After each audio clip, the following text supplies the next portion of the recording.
Andy Goldstein and Premier League 100 Club member Darren Bent bring you talkSPORT Drive every weekday afternoon between 4 and 7. Of course they do. Yesterday, the boys clashed over which clubs are the most attractive to manage.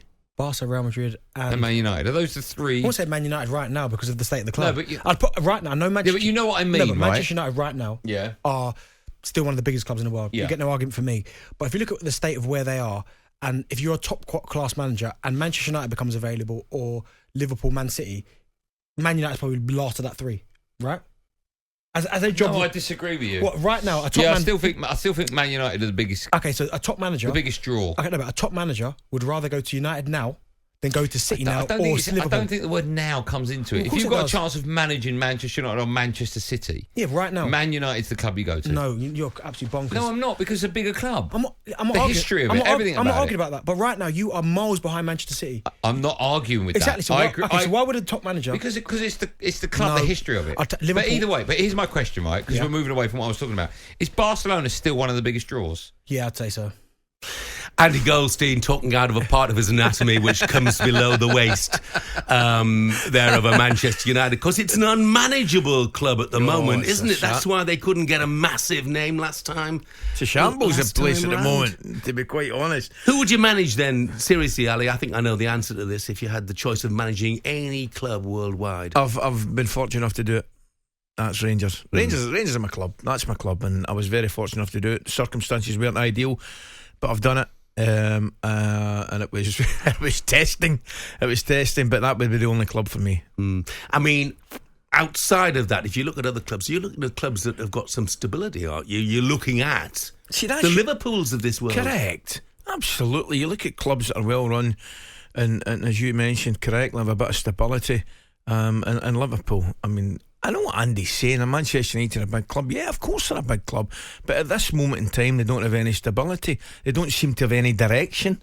They don't really seem, and it's early, I know that Sir Jim Ratcliffe's just come in, but they don't really at this moment in time, and it is early, any kind of leadership. I'll just say two words to you. It shows how attractive the proposition of managing Manchester United is.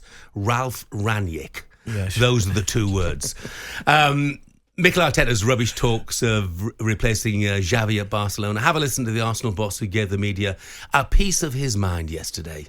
Fake news, what you read yesterday is, I don't know where it's coming from, and it's totally untrue. I'm really upset about it. I don't know where it's coming from, and it has no source, it's got nothing, and I think we have to be very cautious when you talk about personal things, to put it in the way that it was put yesterday. I'm in the right place, I'm with the right people, I feel really good about it, and as I said many times, I'm immersed in a beautiful journey with this football club, with these players, the staff, our people, and there is still a lot to do. I'm really cautious about when I talk publicly about my personal things. And when someone puts a statement saying something that I say or did, it is upsetting. I understand that we are in this industry.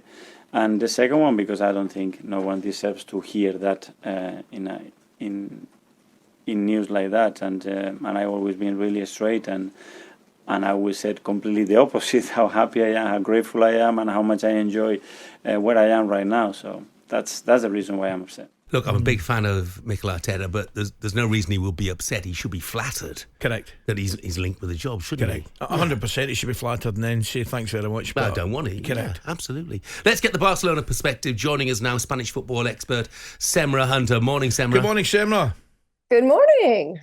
Semra, look, the Barcelona job. Xavi's talking about disrespect, the effect on his mental health. Is this an impossible job for anybody? Well, you know what? You talk about Manchester United being unmanageable. I think there are a lot of parallels with Barcelona for a lot of reasons. And I do think that we are seeing history repeated here. What Xavi said is nothing new. Ask Pep Guardiola, ask Luis Enrique, two of the most successful managers in the last 20 years at Barcelona. And when they left, they talked about how exhausted they were. I think Guardiola said he felt empty. He'd given everything. He was drained. They all needed a break afterwards. It's an exceptionally difficult job to have. Managing is already tough enough as it is. But at Barcelona, you have to be more than a manager. You have to be a politician. You have to be a spokesperson. You have to carry the weight of all of the problems at the club, not just what's happening on the pitch, but off it as well. And it does take a mental strain, a mental toll. and it does wear you down. It doesn't matter who you are, how gifted a manager you are. They've gone through 7 different managers in the last 10 years. It's also a club that is rife with instability, with economic fragility, so many issues in terms of how to actually run the club, figuring out what the DNA is in the modern day, because everybody wants to cling to the days of Guardiola, but football has moved on. They have to figure out so many different things. There's more questions than answers, I think, right now. And it goes beyond just whoever steps in as the manager. And so there's a lot of problems to be sorted out right now. And I'm not sure that anybody in the market looking at Barcelona is saying, well, this is the most attractive proposal around. Of course, there's still an alert to Barcelona. Of course, there's still going to be massive interest. I think it is one of the biggest clubs around. And there is still a decent enough squad. It is a good squad that has been massively underperforming this season that you can get a lot more out of individually and collectively. So I think they have to be really smart now about who they go for, the right type of manager, the profile. I think they've learned the lesson. They do want to go for someone who is experienced, who is able to take the weight of what this job is all about, who can perhaps understand the interworkings of the club, who can understand the Catalan media and press, or perhaps they'll go for somebody who understands La Liga as well overall. But they do want somebody who has pedigree, because of course they need to do well in all competitions. Financially, they need the money. So it's going to be a really fascinating period now to see what happens, but it's going to be a tall order, I think, to find what they really want in the ideal candidate. It's interesting, Sarah. You make that point, and it's a very valid one. 7 managers in 10 years, and obviously, I mean, they're sitting 4th in the league at this moment in time, but a bit of a going over at home and at the weekend.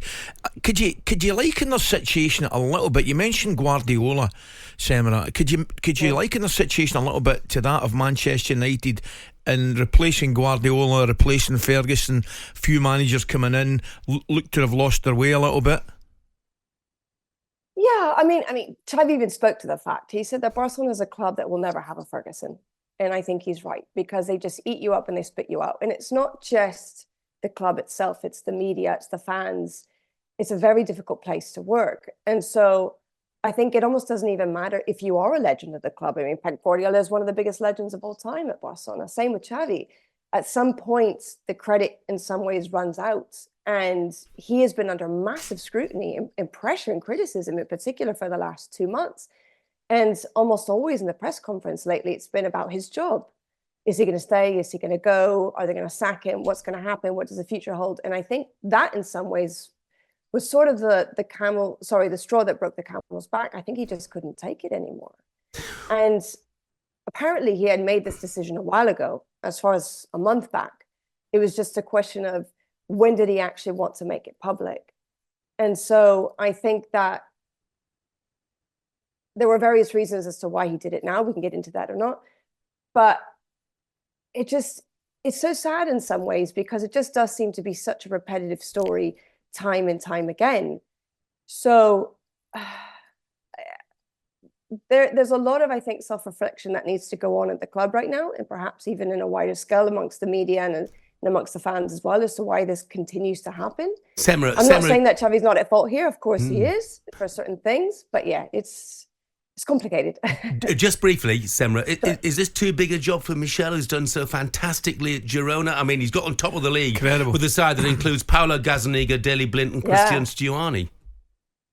Honestly, I think he's a fantastic manager. I think he's brilliant, and I think that they would be so lucky to have him, considering all of the work that he's done at Girona.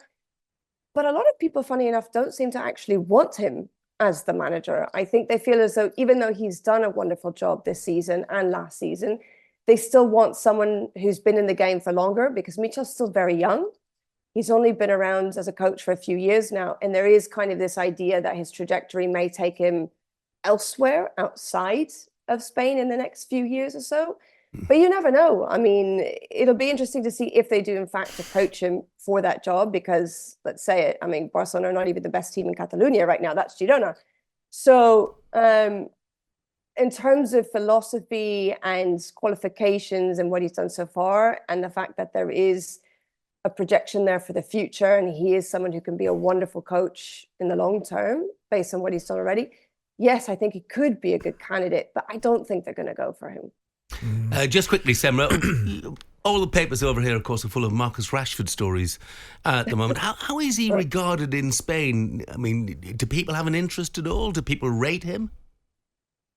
Marcus Rashford, to be honest with you, at least right now, no one is really talking about him. All of the focus is pretty much exclusively on Xavi, whether you're in Barcelona or you're in Madrid.